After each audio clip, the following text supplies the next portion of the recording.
Magandang araw sa inyong lahat at welcome sa aking channel. Hindi na bago ang issue kina Kim Chiu at Paolo Avellino.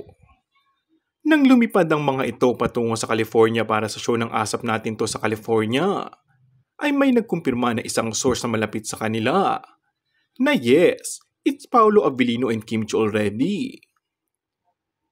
Say pa ng source, nakasama ng photos ni Kim at Paolo. Nakakaintrigan totoo ang Kim Pao. Low-key lang sila. Pero halata sa kilos nila na sila na talaga. Medyo matagal na kasi namin nakasama ang dalawa. Dagdag pa nito. Pero tinanong ko pa rin ng ilang taong malapit. At confirm daw na may namumuo ng magandang relasyon. Magkakaminan din naman yan sa tamang panahon. Samantala, marami naman daw nga kasi ang nakapansin sa sweetness ni Kim at Pao, kaya no need to explain na umano. Marami namang Kim Pao fans na nagdarasal, na sana raw sa kanila mismo manggaling na magjowa na talaga ang kapamilya love team.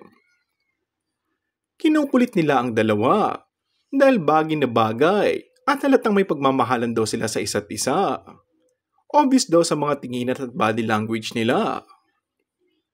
Marami ring netizens ang nagkokomento na matagal na raw magjowa sina Kim at Paolo.